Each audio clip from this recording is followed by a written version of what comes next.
Here at Alternate Reality, all new comics are 15% off every day for everybody. That's right, all my new comics are always 15% off every day for everyone. All you got to do is stop in here and pick it up anytime during the 7 days that book is new. So be sure to stop off here at Alternate Reality and pick up this week's new comics for 15% off all the time, only at Alternate Reality. Written with the finger of God. Media News, episode 65, Derriere Hair Air. Hey folks, how you doing? Comic Book Man here. Welcome to my video outhouse. It's time once again for... What time is it, Chair? It's time for... Oh, my watch says it's a quarter to media news. Quarter to media news? Yes. We got time then. That must mean... That means we're handheld. We're like a TV show. We're like 24. Time for media news. Okay, here at Alternate Reality, and of course, Alternate Reality is located in Mount Greenwood, which is a neighborhood of Chicago. Forgot for a second. Yes, I know. It's a Civil War battlefield, Mount Greenwood. It's a Civil War battlefield. The intersection of 111th and Kedzie, beautiful downtown Mount Greenwood, where all new comics are 15% off every day for everyone, including Chris Evans. No, not for him. No. Chris Evans, who has been... Well, actually, he needs the 50% off. Yes, he knew. Wait till you find out why. Now, a lot of people this week have been talking about Chris Evans, who's cast as Captain America. Oh, isn't it wonderful? He played Johnny Storm, and he's in The Losers and all this wonderful stuff. Yes. Boy, I bet he's getting just a fortune. He's getting the cha-ching. King's... How many films is he doing? He's doing 8,000 films. 8,000 films? 8,000 films. No. Here's the original. Okay, Yes. he's doing 3 Captain America films. Okay, That's 3. the contract, and the Avengers film. Okay, it's 4 films. That Four wasn't, films. That wasn't going to be the original deal, Comic Book Man. No. The original deal was... Captain America was... They're going to spread him out across all these He was going to be films, spread across 9 movies. 9 movies. And the deal Marvel was handing out. This is why it took so long, by the way, fans, for Captain America to be cast. 9 films, Yeah. $300,000. See, we gotta laugh out loud. 300,000! That ain't even TV money, kid. That's chump change. But you know, this is Nobody'd pay me. I wouldn't take 300,000 to be in 9 Hey, movies. why are we surprised? Nobody cares about me. Why are we surprised? A year ago, we reported the story about Sam Jackson may or may not be in the next Iron Man movie because they were offering him a pittance. $300,000. So the deal got chewed down. The deal has been knocked down to 3 Captain America films. From 9 to 3. 9 to 3. And the Avengers. And the Avengers film. Which I guess has gone up from 300 a little bit, but they're not saying how much is 310. Yes, exactly. And It was Howie Mandel. The phone rang and he went, I have to talk to the banker. Pick a briefcase. Which one? We've been authorized to offer you $310,000. God. And then Chris Evans picked the suitcase. But no, that's the deal. So Chris Evans, the Human Torch, who, we all love the Human Torch in those Fantastic Four movies. Yeah, well, He didn't get the job. According to the producers, he didn't get the job because of the Human Torch. He got it because he has blonde hair, and if he had brown hair and they had to buy hair dye, that would just kill the budget. That comes out of his salary. Yeah. They hired him for a movie called Sunshine. And Okay. if you've ever seen it, it's a science fiction film. It's made by the same director who made Slumdog Millionaire. Okay. Evans is actually really good in the film. If he got the job for that, I can see it.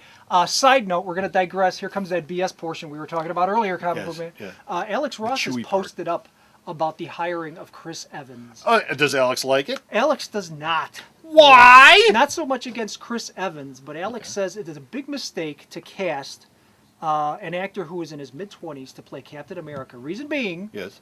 Cap, according to Alex Ross, is the patriarch of the Marvel Universe. Yes, he is. He should not be a mid-20-something.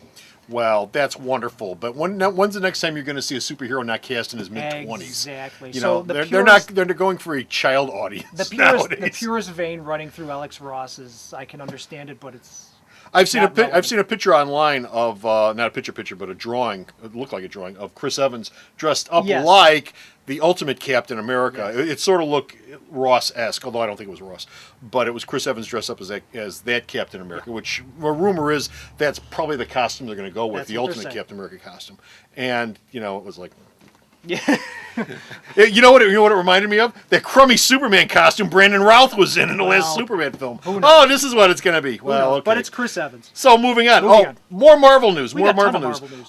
Bryan Singer. Now everyone thought Bryan Singer was going to direct X-Men First Class. No. He got better things to do. No, he had a meeting with Lauren Schuler Donner, who produces all the X-Men movies for Fox, and he asked Lauren to hold off on. He can't do First Class. The reason being, he's doing Jack the Giant Killer. Jack the Giant Killer? Yes, it's his take on Jack and the Beanstalk comic. Revisionist history. Revisionist Jack and the Beanstalk. Oh, the Giant Killer purists out there will be angry. But what he did was he asked Yes. Lauren Schuler Donner, to hold off making X4 Oh, sure. for him, and she Not a problem. agreed. Oh, God bless her. So looks like Bryan Singer will be coming back to the X-Men fold. First Class will be the next X film coming out, not X4, You know correct? what interests me about that is I thought X-Men First Class was sort of the semi-quasi-unofficial next movie in the X-Men series, but apparently that's separate from the rest of the X-Men series if they're talking about doing X4. Well, it's retro continuity. I mean, X-Men First Class is supposed to be the early years of the original team. I don't know how the hell that would fit in with what Singer did with the X-Men. But in the comics, X-Men First Class is the original team, the early days, the yellow and blue costumes, but I'm sure they won't have the yellow and blue costumes. Correct. But it's supposed to be those X-Men. So actually, it would be a prequel to X-Men 1 that Singer did. So, assuming they're going with it. Yeah. Either way, I'm not interested in seeing it. Okay, moving on. Iron Man 2. Iron Man 2. All right. Olivia Munn, for those of you out there, and I'm sure you all know Olivia Munn. She is on G4. No, I don't know her. She co-hosts Attack of the Show. Whenever you've seen her, brown hair or blonde hair? Brown hair. Oh, the Yes, bimbo. yes. Okay. Well, she has a sort of relationship. Sorry, Olivia. Or friendship with Jon Favreau. Does she? Yeah, if you've ever seen, if you've great. ever seen Favreau interviewed Excuse on me. Attack of the Show with Olivia Munn, there's a lot of strange, there's A lot of this going. a lot of strange going. looks being passed between the two. But she's doing a cameo, in that kind of stuff. Doing a cameo in Iron Man 2. Yes. Interestingly enough, A cameo. her cameo had What? to What? be. You remember? To digress. Yeah. To digress. Yeah. Remember Star Trek 1? Who did the cameo in the first 20 minutes of that? Everybody's secretary, everybody's brother, exactly. everybody's cousin. Exactly. But anyway, She actually had a line though. What was her name? Was Bojo Trimble, wasn't it? she did not have dialogue. No, We're digressing big time. We're digressing big time. We're Okay, back to digressing. Olivia Munn. Olivia Munn. Okay. Okay. Her scene had to be cut out of the film. Okay. Reason being, hers was sort of on the comedic side. The film has a darker tone, so Favreau decided, your scene doesn't quite fit. But because they're such good friends, Comic Book Man, he reshot an entire new cameo scene with her playing a completely different character. Oh man. Yeah. Now they're not saying what the character is. There's all sorts of rumors going around. It's Scarlet Witch. Take your pick, but She's big into cosplay when they go Favreau to when they do the Attack of the Show from San Diego. hey, She's man, big all into I know is cosplay. if your cameo gets cut in any other movie, you don't get it all entirely reshot for. Well, it depends on how good of friends you Yeah. are with the director. Yep. Okay. Okay, moving on. We talked about the Avengers before. We're going back to the Avengers very Yeah. briefly. That's a segue. Jon Favreau doesn't want to do the Avengers. That's right. so it's a segue. John Favreau was going to do the Avengers movie at one point, but he's not. Nope. And who's on the short list The for doing short the Avengers? list is Louis Leterrier, who directed The Incredible Hulk with Edward Norton. Okay. We both loved that movie, didn't we, Carmen? It wasn't terrible. The second Hulk film had different problems from the first Hulk film, but they sort of both had equal problems. They weren't very watchable. Well, there you go. So that's basically. He also did the upcoming Clash of the Titans remake to release the Kraken. They released the Kraken. Great. Okay. Moving on. DC News. Angela Bassett has been signed to play who? Amanda Waller. Amanda Waller. She is the Sam Jackson of the DC Yes, universe. she is. Oh, it's great you bring that up. She's playing Amanda Waller in Green Lantern. Now, Yes. as I was stealing the story from the internet, Yes. it occurred to me. Do you think DC's going to go the same route with Amanda Waller in their films and use her as the Sam Jackson and have her be in Well, all if they these are, they've DC already films? shot that to hell because Pam Grier's played Amanda Waller in Smallville. Nobody watches Smallville. Well, it's the only thing out there for DC right now. Nobody watches Smallville. Speaking of Smallville, Miles Millar and Alfred Goh are doing what? They are. They were the original creators of Smallville. Well, Yes, creators yes, is they sort were. of an odd way. They have been attached to pen an adaptation of Nick Spencer's Prop Please comic book series Existence 2.0 for Paramount Pictures. Yet another comic book property coming to the big screen. And I guess Mr. Dan Sweet, our resident comic book guru, Yes. enjoyed that series. Dan likes it a lot. Read through the archives. You'll Last find story we got, Popeye the Sailor Man. It's coming Yes. to the big screen. To the big screen, And it won't be Robin Williams. It won't be Robin Williams, although it would be kind of funny now to have him dress up as Popeye. Actually, if they're CGI it, they ought to have him do the voice. Why not? Sony Popeye, the Pictures geriatric. and Avia Rod, remember that? Yes, name, Avia Carmen? Rod. Are producing a CGI animated Popeye feature Oh, of film course.